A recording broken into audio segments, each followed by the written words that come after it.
How do people live here? How does everything look? What is Vrindavan? What is pilgrimage, true pilgrimage? We are in the Anandadam complex. Vrindavan has changed a lot.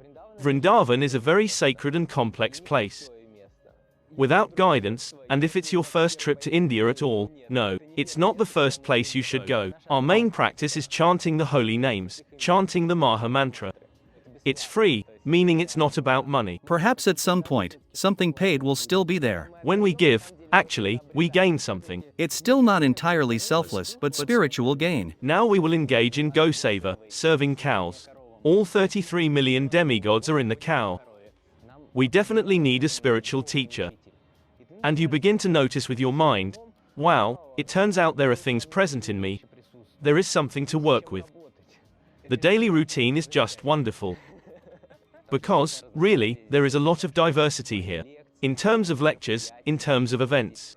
Every day there are some spiritual events here. What you are doing right now, can it bring you happiness? Hello, dear friends. We welcome you from Vrindavan, from India. Today I am interviewing my friend Gopinath Prabhu. Hello, Gopinath. Hello. Thank you very much for agreeing to answer a few questions that may shed light on understanding this place where we are, Vrindavan. The goals of the journey, the people who strive to visit it, and what benefit can be gained from such a journey. What questions would you like me to ask you? Well, as you rightly said, I would like to be useful for new people who are just gathering some information about India, about the holy place, about Vrindavan in general. That is, perhaps, for whom it will be the first time going to India, specifically to Vrindavan. And within the framework of this video, perhaps, to answer general questions. Of course, there is specificity everywhere. And if we delve into some more detailed points, yes, the specificity, then it will take not a day, not two, but it could be a whole course on what Vrindavan is, what pilgrimage is, true pilgrimage. But within the framework of this video, we can answer general questions, both philosophical, spiritual questions, and some organizational ones, possibly. That is, everything that might interest such an open-minded seeker who, perhaps, is going for the first time. Let's then go from the general to the specific.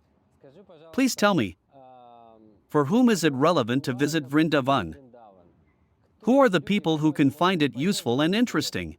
I noticed that lately in India, especially in Vrindavan, people of completely different traditions, religions, different ages, go to other holy places in India. Most people travel for tourism purposes, because we can see beautiful pictures of temples on the internet. If you search for temples in India, actually, I was inspired like that once. When I was studying material about India, I saw in Yandex images a multitude of various such beautiful architectural forms, landscapes, and all such colorful, picturesque things. I was inspired. Over time, it came to understand that this tourist trip actually acquired a spiritual meaning, and probably most people go to India to see something new, just to explore the world. And a certain percentage of people go intentionally for spiritual practices, for self-discovery, to answer the main questions related to self-awareness, self-understanding. Therefore, India in general is for everyone, and such power places, such as Vrindavan, special places, are probably for those who are already inclined towards self-awareness. Because there are certain risks if we come here as tourists and do not know the significance, the value of this place, and do not understand the essence of what is really happening here. And Vrindavan, in particular, is the place of the Lord, the place of Sri Krishna. Krishna himself is here. And when we, therefore, may have some negligence or, perhaps, some offensive mood towards the locals, towards the local residents, towards the faithful people, then spiritually it can be dangerous.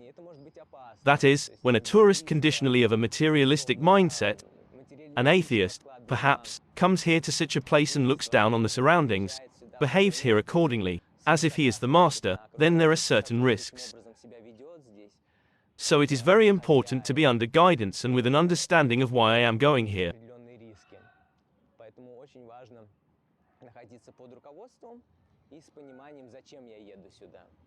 Thank you for such an elaborate answer. To summarize what I understood for myself, that this is a place to go under guidance and with a spiritual purpose, could you please explain what it means to go under guidance? Guidance, actually, determines how successful we will be in one or another of our goals, in our project. Actually, spiritual life is also a certain project that needs to be implemented, which has certain goals. And as in any craft in the material world, where a mentor is needed, who will show, tell, also achieve certain results, exactly the same here. Especially in spiritual life, in the spiritual aspect, where we actually initially understand nothing, we have no spiritual realizations. We definitely need a spiritual teacher. Just visiting some holy places, temples, this will not be enough to achieve spiritual goals. Our goal, spiritual goal, is to attain unconditional love for the Lord. That is, that inner feeling of fulfillment when I want to give. In this modern material world, we all strive to take something, to cheat, and that is the nature, actually, of conditioned living beings. But the true spiritual practice consists in acquiring unconditional love and being useful by giving.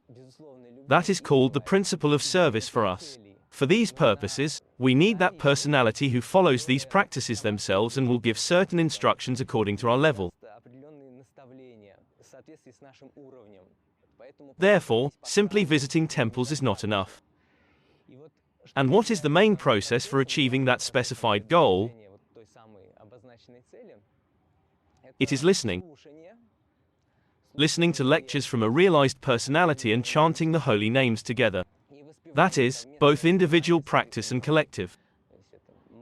And with an understanding of these practices, it becomes clear to us that we need a person who would teach these things. And it was voiced that a realized personality is needed. If we now walk around Vrindavan, Vrindavan has changed a lot over the decades. Quite recently, my teacher shared. He says, you know, when I came here for the first time, there was a completely different reality. My teacher said that when I came here, Parikrama Marg, this circular road that pilgrims walk on, was completely in sand. It was sand, and not compacted, it was soft sand.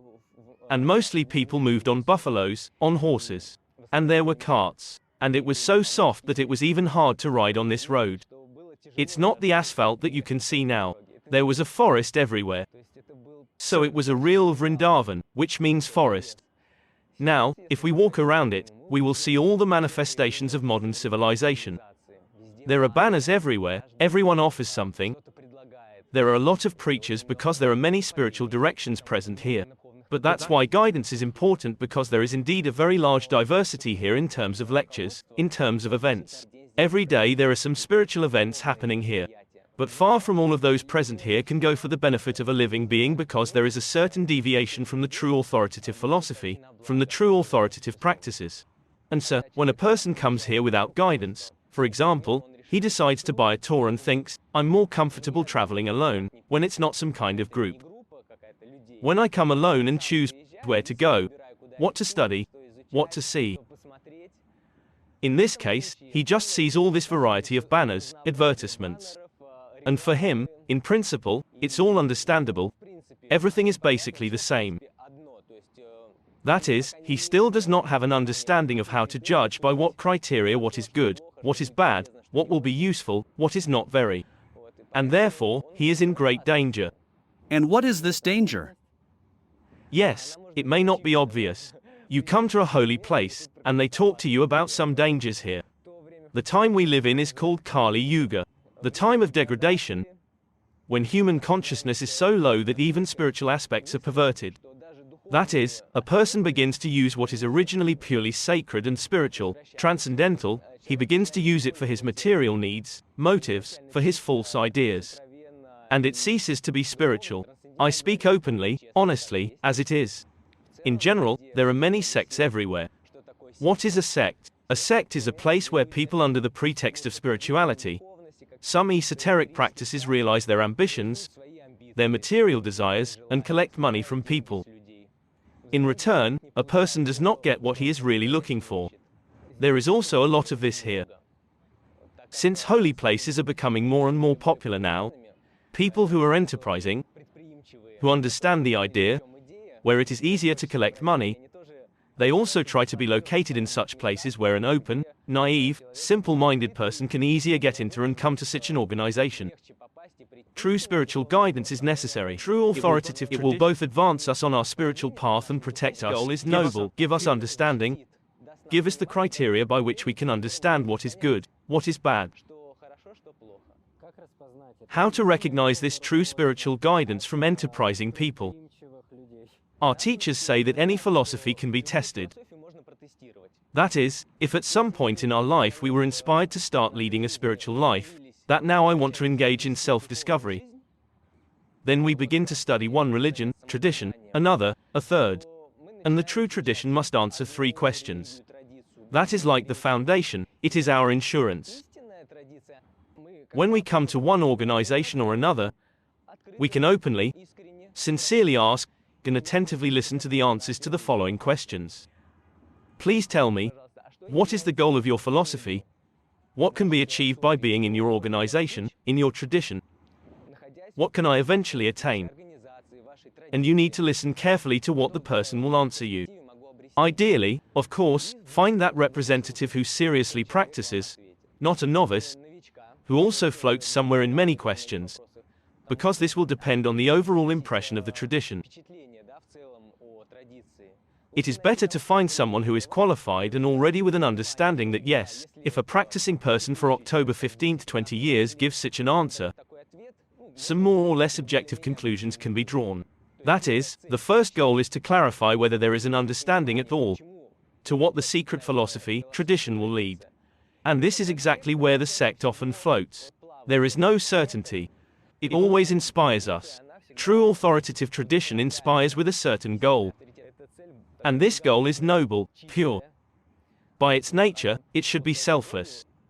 And Gurudev says that every spiritual teacher speaks about the fact that the closer one or another religion or tradition is to understanding love, unconditional, pure, unconditional love, the more authoritative it is, the purer it is by its nature. And the first question is the goal. To ask yourself such a question, what can I eventually attain here? And the answer should be on the level of eternity, not on the level of the body, but globally, what this philosophy can offer. Not that in this life you will become successful, but exactly how in the soul, in the transcendental particle, what the soul can attain. It will be interesting to hear. The second question is what will be the practice? What should I do to achieve your goal? And you also need to listen very carefully. What activity is this? What does it imply? Maybe I should make contributions or attend paid lectures. And this will be my practice. True teaching will always say that the spiritual process is free, not about money. It's about personal practice. In Christianity, this is called onomatopoeia, the practice of repeating holy names. This process is fundamental for many authoritative traditions. When a person immerses himself in the repetition of holy names, mantras, and when we listen carefully to the answer to this question, we must understand the motives of those who answer such questions, what is offered to us as practice. My spiritual teacher says that a true spiritual organization always implies such voluntary participation. A person, if he has this desire, calmly comes to any lecture or program, and representatives of this tradition do this selflessly, as service. They have no motivation to earn from parishioners. This is one of the criteria that a spiritual organization is not about money. The third question is what is my sambandha, connection with what I want to achieve, with whom I should build relationships. Relationships in one philosophy or another, with whom I strive to realize my spiritual relationships. And it is important to listen carefully to how qualified the person is, how inspired he is by these aspects of his spiritual life. When answering the question of how to determine the authority of representatives of the tradition as a whole, you just need to ask questions. You can visit various saints, listen to them attentively, and listen to your heart. And at the same time, it is important to pray to recognized authoritative saints. If we can turn to them, pray to them, they will give us inspiration from within. The most important thing is sincerity. The main mood with which we go through various traditions is sincerity, honesty with ourselves. Thank you very much for the philosophical conversation.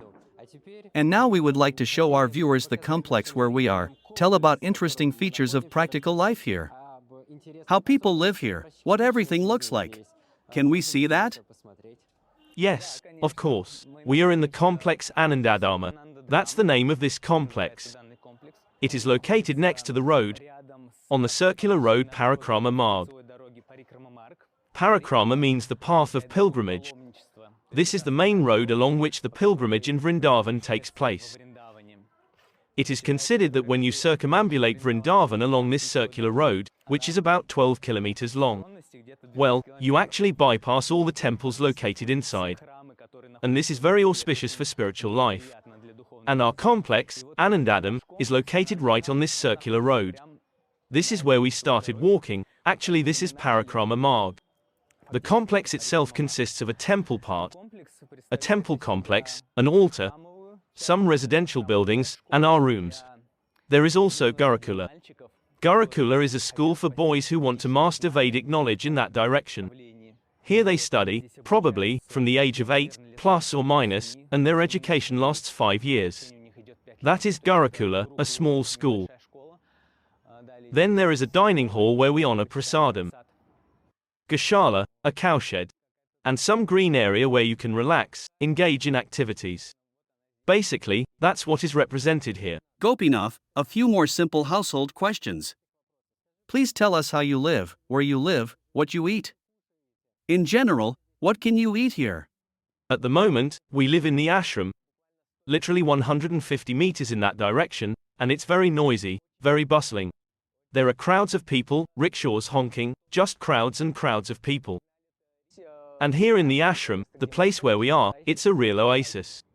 Despite the fact that renovation work is currently underway there, it's calm here. There's such a serene atmosphere here. As we can see, lots of greenery, everything is neatly trimmed, everything is done with love. And, in fact, we are here in such a secluded area, such a complex, where each person, basically, every person can find a room based on their preferences.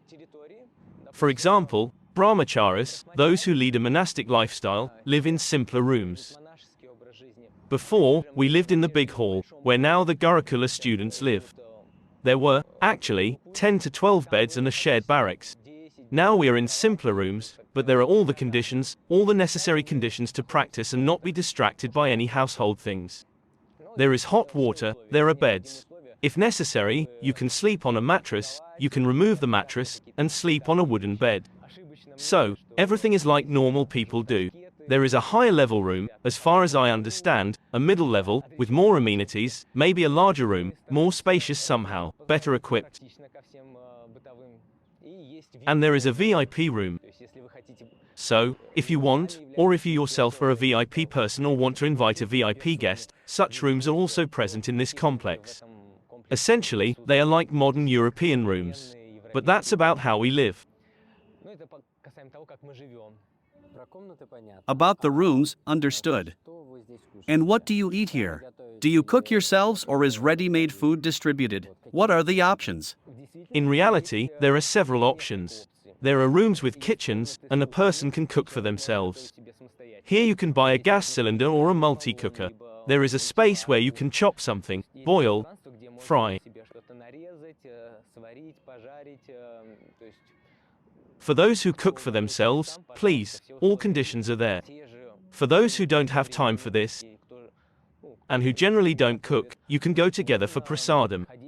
Prasadam is the acceptance of sanctified food, food that has been offered to the Lord.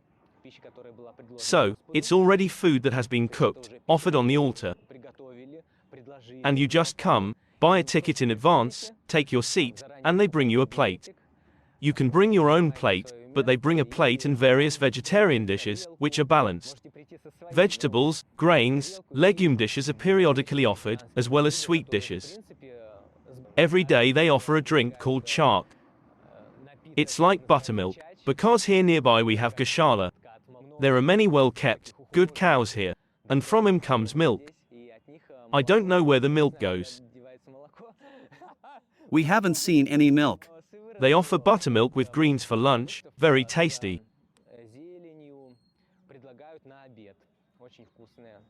Honestly, for some people, it may even be insufficient in terms of variety. And people go somewhere.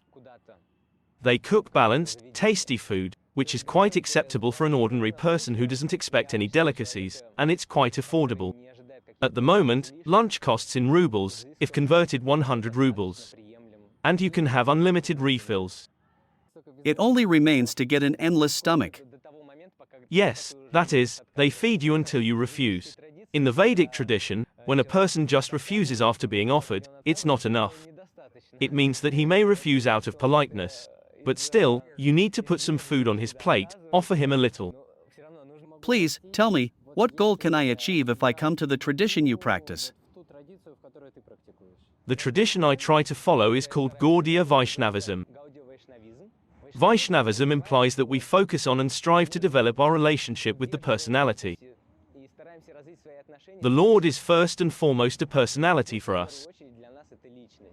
Because in the same Vrindavan, we can go out on the street and encounter many branches, directions, where a person disrespectfully treats the Lord, calling him just energy, saying that he has no form. It's just energy, it's just light, nirvana. This is what we should aspire to. Vaishnavism means that the Lord is a personality. And one of the questions, with whom we will build our sambandha, relationships, the answer to one of the questions, is with the personality. And with a certain personality, because the Lord has many manifestations, we strive to understand our relationship with Sri Krishna in the house where we are now, in Vrindavan. He is here now in his unmanifested form. He was manifested here more than 5,000 years ago. The place where we are now is his abode. And our sambandha, connection, with Sri Krishna, we try to understand our spiritual, loving relationships with the Lord Sri Krishna. And the goal of our practice in Sanskrit is called prema, which means unconditional selfless love. Also in Sanskrit, it is called tat sukhi sukhi bhava. When we have such a mood, that is, we don't seek our own happiness in gaining something, independently enjoying.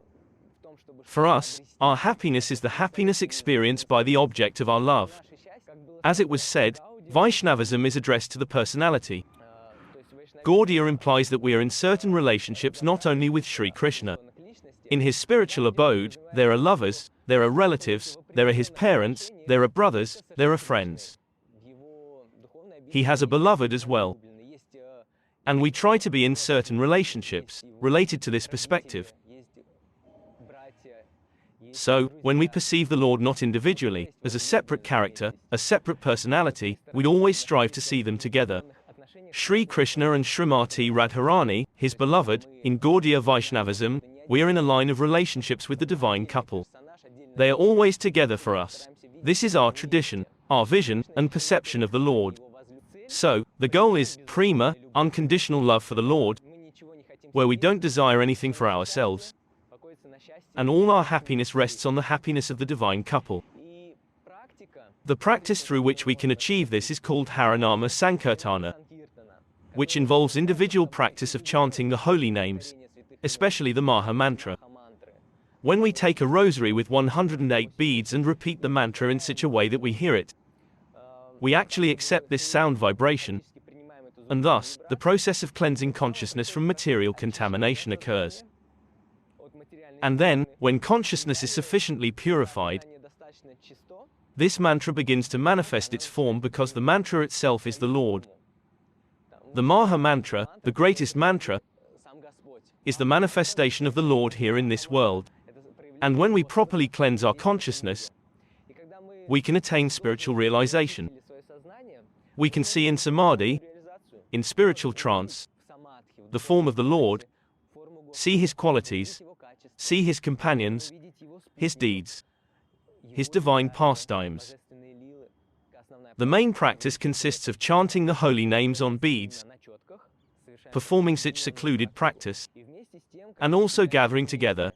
Many have seen on the streets of cities when groups of people go with musical instruments, loudly chanting mantras. This is not done to have fun, to spend good time, but for everyone to receive blessings, both those who chant and those who hear, because this mantra is very powerful. As already mentioned, the process of purification from the vibration of this mantra occurs. Essentially, there are two main practices of chanting, individual and group. Loud chanting with musical instruments. And it is also important to listen to lectures by spiritual teachers, Vaishnavas, holy people, who will set the vector, the direction of all aspects of our spiritual life. Thank you very much. Your answer was so comprehensive that I think our viewers can be very fulfilled by it. And there are a few questions that arise. If we are already in Vrindavan, then using this method, can we understand where the true tradition is? But what if I'm not in Vrindavan yet, for example, in Russia, and I don't know how to go, where to go, with whom to go? What processes are at this stage if I'm completely new? I've just heard something somewhere. What steps should I take at this stage? Please share how to proceed at this stage. And should I go to Vrindavan immediately and what to do in general? Vrindavan is a very sacred and challenging place. In fact, if to be honest, what we see here, what surrounds us now, is not that transcendental spiritual Vrindavan where Sri Krishna is in his original form. This is his certain covering. What we see is a certain covering of Vrindavan, and in this covering on the material plane, we can see that even on the material plane, it's not all good, not all comfortable for this body. There are a lot of pollutants here, they burn plastic. Oh, I'm not sure if I should go there anymore.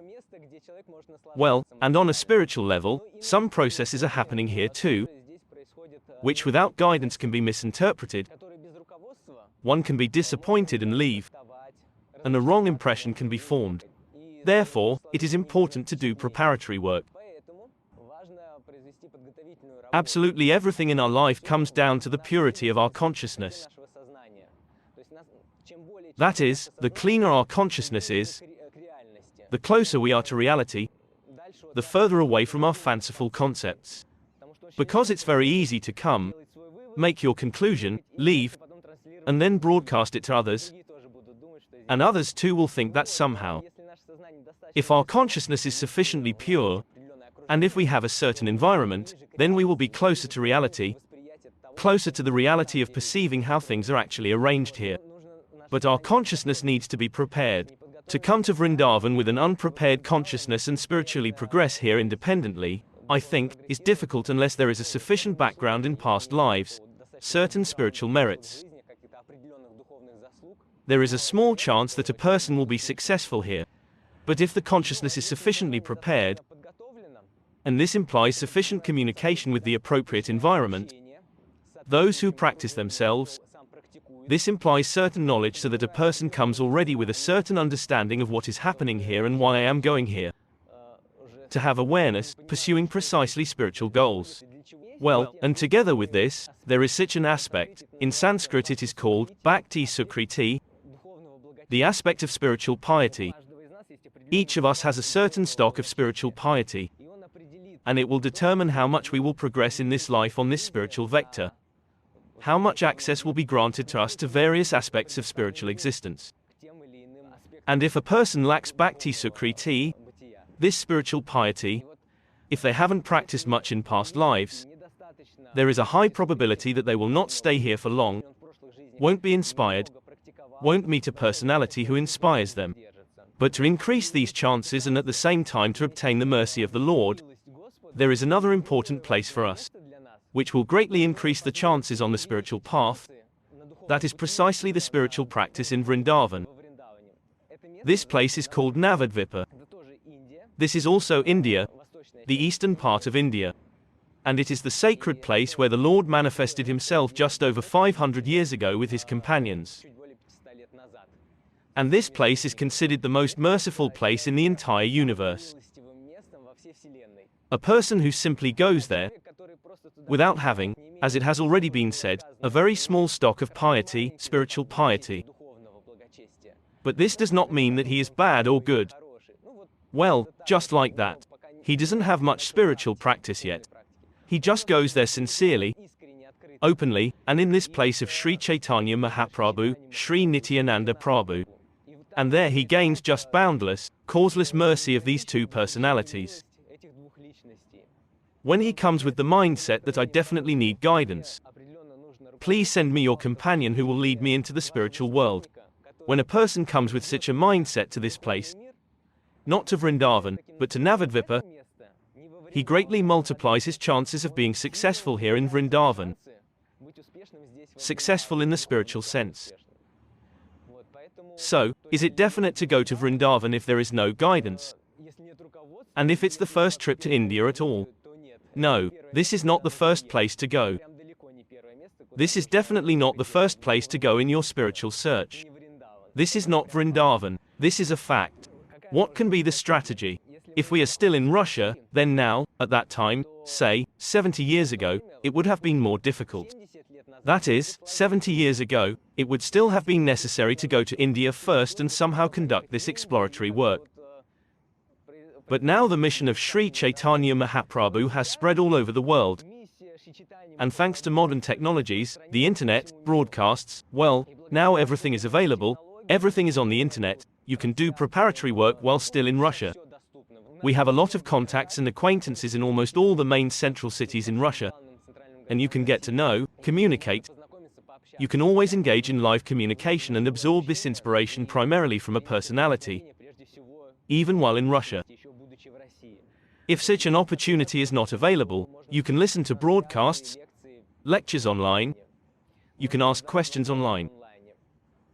So, then already, at least as it happens with us, we get to know each other, communicate, meet, buy tickets together, go to Navadvipa, receive mercy there.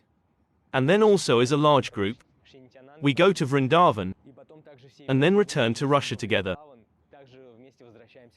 That is, everything is centralized for us, everything happens in a group, no one is left alone. Therefore, ideally, if time and resources allow, get acquainted in Russia, communicate, and then come with a group to the holy places of India. But what if, for example, a person is not from Moscow, not from St. Petersburg, but from Norilsk? What options does he have? Maybe something online. Well, yes, as I already said, the main events that we hold are broadcasted. There are broadcasts on YouTube, on Facebook, on Instagram, everything is broadcasted, and you can get to know us by listening online. But at the same time, we have marathons, we have educational courses, so at the moment, to a large extent, there is a preparatory base, after passing which you can already feel more or less confident, consciously, and understand where we are going, through what means, and how. Can you please elaborate more on what marathons are, what you can learn from them, who they are for, how easy or difficult it is, accessible or inaccessible, and on what conditions you can participate? As I said before, our main practice is chanting the holy names, chanting the Maha Mantra. And the marathon that we offer to a novice who has just come for the purpose of starting this process of cleansing consciousness, it involves all the necessary practices to initiate this process of cleansing consciousness. This primarily includes meditation, daily meditation on the Maha Mantra, on beads, instructions are given, settings, how to do it correctly. It is explained in detail how to do it. At the same time, there is a block on habits. How to form positive habits that will allow us to stay focused, to be in a conscious state. And there is also a block on daily routine. How to regulate your daily life so that everything is harmonious, so that we all manage to do everything, and so that everything is balanced between material and spiritual aspects, so that everything is balanced. This is a marathon for beginners. There is an educational course where there is a general introduction to Vedic culture, where directions are explained, what practices exist in general, what practices are offered, authoritative practices, what path one can follow, what goals are achieved in one practice or another, how this universe is structured, how the law of karma works, reincarnation. So quite fundamental and broad knowledge is given in our educational course. Under what conditions can one participate? Absolutely free. Absolutely anyone who wishes can join the marathon, the educational course. If a person has reached 16 to 18 years old, that is, if the person is already in a conscious state, then he understands that he needs it. Please, anyone can join absolutely free. We will be happy to be useful, and we do it as service. We do it as an expression of our gratitude to our spiritual teacher. He gives this to us for free, just as a gift out of abundance.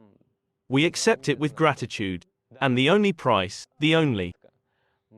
it's impossible to pay for it, to be honest, to say it honestly, it's impossible. It's impossible to somehow repay what we receive. To buy it off, so to speak, is impossible. It's just a gift that cannot be overridden by anything. Nothing can be equated to it. And our attempt to somehow repay it, to be grateful, is to share with others, with the surroundings. I wanted to know, marathons are very popular now. Hundreds of different marathons are happening. And there's this trend that the first stage is always free, and then, maybe, the second is paid, or the third is paid, or there's always some catch. So, tell me, about the marathon you're talking about, what's the catch? Is there one at all? Maybe at some stage, something paid will happen. Yes, it's amazing. We live in a time now when something is offered to a person. Just take it. We received it just like that, for free, and we are ready to offer it to you, and the person doesn't understand, what's the catch? We are now in such a time that a person is not completely sure, he's looking for some tricks, where he'll be cheated later. If not now, then somewhere in the future. The reality is that at no stage will we ask for any donations, or any money. If a person wants it, he can do it himself, that is, he can apply. But from our side, there is no asking for anything from anyone. So, give everything and get nothing for yourself? Is that the approach? Well, not quite like that, because when we give, we actually gain something. So there is some kind of self-interest? Yes, but it's different from material self-interest. That is, we pursue some spiritual, selfish goals. So, you have spiritual self-interest, right? Tell me, what's your self-interest then? After all, any being in this world, they do something, they have some motive. So, when you have a motive, what's your spiritual self-interest? First of all, if we talk about me, it's a feeling of gratitude to my spiritual teacher. I am happy when I am involved in his project to share the knowledge he gives me. And when I see how others are happy from it, when you see the glowing eyes, how people's lives change, there are just big transformations. Essentially, even destinies change when the practice of chanting the mantra begins, when consciousness is purified. A person completely changes. And that inspires me very much when I see such transformations. The combination, both gratitude and such an effect. An accompanying factor is, of course, also the understanding that I gain from this benefit. I am not this body and not this mind, but I, who am the soul, also receive certain dividends from the fact that other souls are refined through this practice. That is, if sacred texts describe that one who helps others in spiritual life will also be inspired. That is, there will be even more enthusiasm, there will be more spiritual strength. So, if we talk about egoism, it's of this kind. Ladies and gentlemen, we've caught our friend red-handed. Spiritual self-interest, not entirely selfless after all. We are currently in our Goshala, where we will be engaged in Goseva, serving the cows. It is said in the scriptures that Krishna loves cows very much. And when the cows are happy, Krishna is happy. When Krishna is happy, everyone is happy. And serving the cows is very important to us because all the demigods reside within the cow. We can look at the image to see which demigod resides in which part of the cow. That is, all 33 million demigods reside within the cow. But for us, the main factor is that they are very dear to Krishna. So, let's feed the cows together. Some of them take it cautiously, while others with great enthusiasm. Cows really like bananas, sugarcane, and jaggery. They also enjoy being scratched behind the neck. Let's give the calf some unpeeled bananas. Tomorrow the cows will have sweet milk. Today they'll eat sweet bananas, and tomorrow they'll give sweet milk.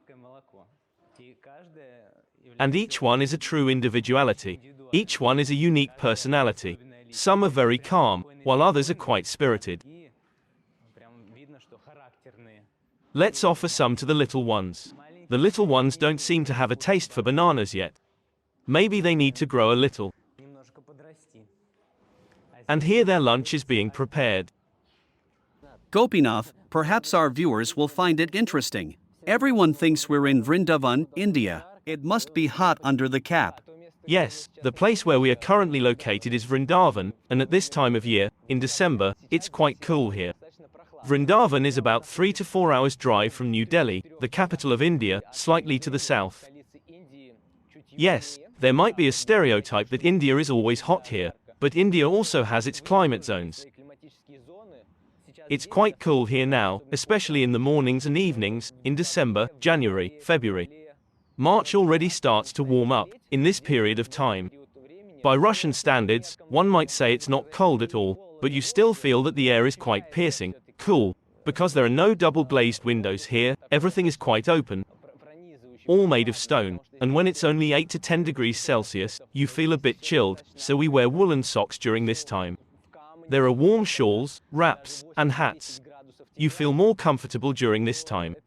And around mid-March, April, May, there is a transition to the warm season, and by the end of April, May, it becomes hot. So, if it's quite cold here in winter, many people may wear gloves so their hands don't freeze, even winter jackets, then just a few months later, it becomes very hot. It can be 40 degrees Celsius in the sun, and up to 50 degrees Celsius outside the shade. In this sense, Vrindavan is not exactly a tourist destination where people come to relax. There are certain contrasts, and it can be quite challenging for the body in some respects. So, there shouldn't be a stereotype that it's always hot in India. Yes, there are places where it's always warm, but there are rainy seasons everywhere here. However, there are also cold, cool periods of time, and quite hot ones. Gopinath, please tell us, when is Vrindavan traditionally visited? And when is Navadvipa traditionally visited? Our group tries to come to Vrindavan during the sacred month of Kartika, which is a lunar month according to the lunar calendar, and it falls in the autumn season, that is, October, November, December. The month of Kartika lasts for 30 days. Under the guidance of our teacher, we try to be here, listen to lectures every day, and intensively strive for spiritual progress. I'll add a little bit, when it comes to Vrindavan, when we are here during this time of year. We have two formats of events.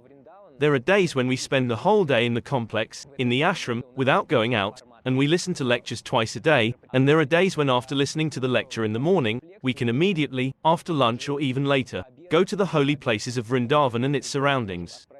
That is, there are also outings on buses, where 2 buses with a large group simply go to many places. This usually happens in autumn in Vrindavan. Then, the program mainly unfolds in such a way that in winter we hold a festival in the southern part of India, in the state of Goa, such a winter festival. Well, it's hot there, and we also gather with our group, many new people join us. And after spending the winter there, somewhere towards the end of February, we head to Navadvipa, which means from the south of India, we travel to the northeast part of India, to the holy place Navadvipa, to also receive blessings. And we stay there until the beginning of March, within the first decade of March, literally on retreat for 7 to 10 days, and then we head to Vrindavan for the remaining 10 days, spending another 2 weeks on retreat here, a spring retreat. So, what happens is that by obtaining a visa for 6 months, coming in the autumn, we can spend the entire winter here in India, attending several festivals, and return to our country in the spring without missing any of our spiritual teachers' festivals here in India. That's all very interesting. What you're saying. How can viewers of this video experience it firsthand? Is there a link somewhere? Can they register? What can they do to try this out? Well, we are open to everyone. The project is called Vibration of Happiness. It's called that because when a person receives this divine spiritual vibration, they naturally feel happiness. So, the project is called Vibration of Happiness. You can search for us on Yandex, find our websites, communities on vContactor, Instagram, Telegram. Speaking of the website, Vibration Shastya, RF, there you can find all our projects, our curators, marathons, and educational courses. There's a simple registration form. A member of our team will contact you and invite you to specific events, providing you with specific information.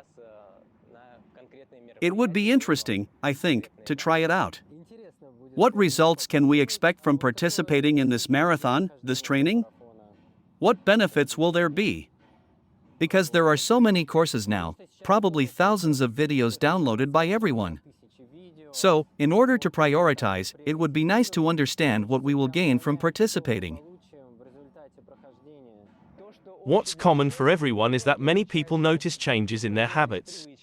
That is, many people switch to vegetarianism and feel a surge of energy from it.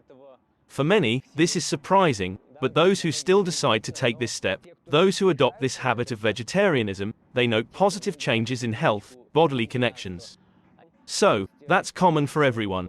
The daily routine changes for many. Many are happy that they can finally go to bed earlier, wake up earlier. Those who encounter the Maha Mantra for the first time note that many changes happen in life. Even many witnesses note that those who started practicing the Maha Mantra, their lines on their hands change, on their palms. That is, their destiny changes. All auspicious things start coming into life, and any unfavorable things retreat. The main focus of this practice is to purify the heart, to truly attain love, well, and all the other side effects like material manifestations, their difficulties fade away, the mind becomes stable. But that's taken for granted. Serious changes happen to people who start practicing, who go through marathons. The marathon lasts for 3 weeks, and that's enough time to try and feel some specific basic changes. But if a person decides to continue, then in a year or two, practically the person is already different. It's evident that it's a different personality. A person becomes filled with this spiritual energy. It transforms the heart of a person. Tell us something about the daily routine. The daily routine is just wonderful because for all those who find it difficult to get up early in the morning and make themselves engage in spiritual practice alone. Here everything is arranged in such a way that in a group, being with like-minded people and in such a regime, a natural transformation takes place. This was my experience in my first year and the experience of many new people who come here. At first, it's unusual, that is, at 5 o'clock we have a collective service, that is, for half an hour at the altar, we sing prayers, glorify the Lord. This is our first collective meeting, and before this morning service, we must always take a bath, apply tilak, sacred marks, that is, prepare our gross body, subtle body, and tune into a prayerful mood. Some may get up even earlier, there, at 3 o'clock, at 2 o'clock, and start practicing chanting on beads earlier, before the morning service. On average, a person wakes up at 4 o'clock, takes a bath, prepares, and at 5 o'clock goes to the morning service at the altar, where we all gather, spending, on average, probably half an hour singing very deep prayers, all with translation, so everything can be consciously understood. And half an hour later, under the guidance of our teacher, we sit together to practice chanting on beads. Our spiritual teacher chants, and we try to listen, to receive his vibration, to tune into his mood, and together we repeat the mantra on beads for about an hour and a half. Many note that while doing this alone at home, it was very difficult, boring, and the mind wandered. But here, when we're all together and guided, an hour and a half just flies by unnoticed. This is the experience of many, many people. And by developing such a habit, it becomes easier for a person to practice at home in their own city. So, our morning service is at 5 o'clock, then meditation, collective meditation, for about an hour and a half. After meditation, we have the opportunity to ask questions. Spiritual questions to the spiritual teacher. About half an hour, there's the opportunity to raise your hand. And within half an hour, you can hear answers to various questions. And around 8 o'clock in the morning, we're free. We're allowed to have breakfast, either here in the canteen, or prepare something light for breakfast. And our morning class starts at 9:30. At 9:30, we gather to start singing bhajans, prayers, to properly tune into the lecture part. And the lecture part starts around 10:20 to 10:30 and goes until 11:45. So, everything is balanced dynamically and according to some static programs, where we just sit and listen. Then there's free time and lunch around 1 o'clock. Mostly our group, everyone goes to the canteen, enjoys prasadam, all together. And after prasadam, after lunch, you can rest, you can do your own things, gather strength for the second part and the evening class. We gather at 4:30 for the evening class, and then the evening service at 6:30, also at the altar. We sing, that's for half an hour, we all sing together at the evening service. And then, in principle, the evening is free for the person. You can read something, socialize, and go to bed as early as possible. So, what kind of spiritual experience can one gain from all these lectures, services? What can one realistically expect? Especially if it's my first time coming. It's all individual. For some, probably the first year, for most, is such an intensive year of purification because on a gross level, everything is unfamiliar, there are many difficulties, and on a subtle level, some things may happen that you might not even expect, something unclear, somewhere there might be an intense process. Physical fatigue affects psychological state, so that there's no mood for criticism, condemnation, evaluation. It's important for the state of mind to be stable. And what can one do for that? Take a break? Rest? Yes, it's important to get enough sleep, to receive an adequate amount of vitamins, protein, so that the body and mind are in tune.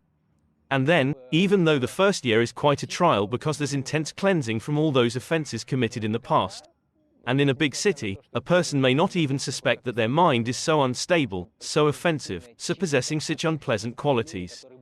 Because in an ordinary environment, in a metropolis, everything flows in its own way. And all these impurities of the mind settle. And it seems to you that you're just an ordinary person, you're surrounded by good people too, and you're good, and everyone is good. But when you enter a holy place, such a holy place like Vrindavan, a process of purification takes place. If you especially try to practice intensively, not just as a tourist, but are under guidance and try to follow, then changes can happen inside. And they will, in any case, they will be for the better in the end. But it can be difficult. Because all those things that settled at the bottom of this barrel need to be cleansed. And they start rising from the bottom. And you begin to notice with your mind, wow, it turns out that such things exist in me. There's something to work with. So, on the external level, various challenges can occur. Monkeys. Many people have their things stolen. So, the monkeys themselves can steal glasses, phones, and valuable items. Outside the ashram, there's high intensity on the road. A rickshaw might hit someone, a cow might butt someone. And these are real cases. So, tests, such trials will come. And they always look at our mood, how we react to what's happening. If we start getting angry, we become reactive. Not proactive, when we are aware of reality, but reactive. Act without thinking. A cow butted, and we immediately slapped it. Serious reactions will come for that. There are quite a lot of external things through which we are tested, examined, scrutinized. Cows, rickshaws, thieves. So, many people have their phones, money stolen. It seems like a holy place. Came on a pilgrimage, but ended up without a phone in the end. And if we approach this calmly, not getting attached to these things, to the phone, to some external material things, then we gradually pass these tests and become ready for something bigger. So, in this way, our vessel, our heart, is cleansed of all the soot that has accumulated over a long time. Gopinath, I'll share my experience. When I first came to Vrindavan, little children started approaching me, and they loved to put sacred marks on you and ask for alms in return. I got so angry with them that I somehow lost my orientation and fell right into an open manhole, right into the sewer. I was so dissatisfied and realized that my level of consciousness was at the level of this sewer.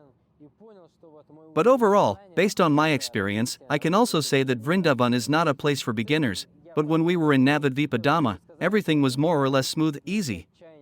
Could you please share your experience about Navadvipa Dam, about Navadvipa Parikrama? Tell us something? I agree about easy. You really feel this contrast strongly. And in Vrindavan, there are a lot of tests, trials, and without guidance, it's very easy to go astray, get disappointed, and never come back here again. But in Navadvipa, everything is so smooth, harmonious. You feel this mercy, Sri Chaitanya Mahaprabhu, Nityananda Prabhu. So, on the external level, I would say that it's more organized there, less noisy, at least for me. Of course, everyone has their own individual experience. But for me, it's even more comfortable to be there on an external level. And psychologically, spiritually, this softness predominates there too. So, tests, yes, they can be there too.